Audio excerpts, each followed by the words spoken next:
Danny, what a scene we've got now. 5 teams vying for the final 4th spot in the Premier League. Who do you think would lose most from missing out? Of course, we're looking at Leicester, West Ham, Liverpool, Spurs and Everton. Leicester, West Ham, Liverpool, Spurs, Everton. They're all going to lose out if from a financial, because of the rewards of the Premier League, the Champions League. But you think what it would do to Leicester to miss out again, in terms of deflating them as a group. Yeah. To be up there for so long, and they've got a hell of a tough running. I mean, the saving grace for Leicester, it's still in their hands, of course, and they've got quality in the team, but the saving grace for them is this game on Tuesday at Man U, where you expect United to field a second string. And when you look at the irony in this, the United fans who got the game cancelled against Liverpool could well have just given Liverpool one hand on the top four. The fourth, yeah, yes, It could be. But they'll say in their world it's a price worth paying.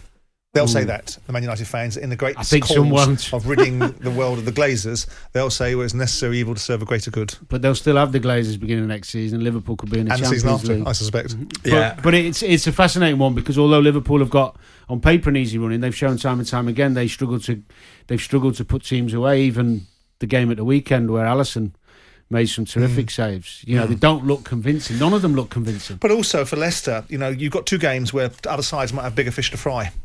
Chelsea are coming into a Champions League final coming towards the end of that particular period of time. They've got the FA Cup game, which will have maybe sorted out part of Chelsea's season, so their motivations might be slightly different. But of course, they're still playing for the top 4. But I think of the 5 sides we're talking about, I think it will be Leicester.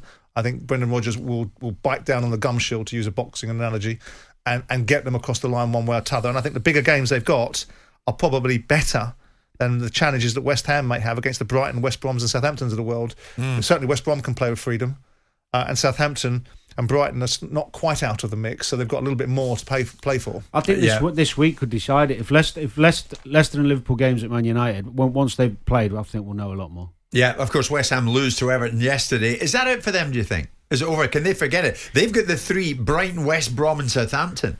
Well, no, they should. Of all the run-ins, no, it's that's not all over. right. It's not over. It's decent running. Yeah, and they've got the quality to win those 3 games. They've shown that. So they've just got. I mean, in a way, it's a free hit for West Ham. They are pressurised games in terms of getting in the Europa League plays, but I think they'll do that anyway. I think they'll win at least 2 of them, but they'll need a bit of luck. But they're still in it. Definitely still in it, because as I said, Liverpool and Leicester at the minute aren't looking convincing. They don't look like they're going to steamroller teams. And going to United in the week, we'll have to wait and see what teams are put out, but the way United are playing and how good they look on the counter, the pace they've got, both teams could lose. Yes, they could. It's funny though, Simon, after all the hoo-ha about new boys being in the block, we could end up with City, United, Chelsea, Liverpool. I predicted at the beginning of the season. Probably, and absolutely right. But you look at these sides and you say to yourself, where are Everton? Because there was a lot of love for Everton, and I was critical of Carlo Ancelotti's appointment and got vilified for it.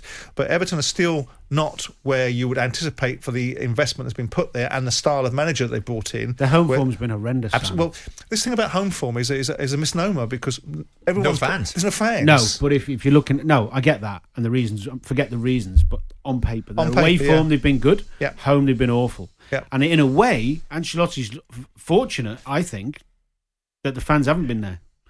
Because going to Everton, a few people are fortunate for that, aren't they, as well? I am telling you now, if they'd have been that bad at home with the fans there, he'd have been under bigger pressure than he has been. What do you think? A few of them might have turned on Ancelotti. Some of their home form has been, or their performances have been poor. But by the same token, if the fans are there, they might have provided that additional piece of infrastructure. We'll never know, will we? No. Yeah.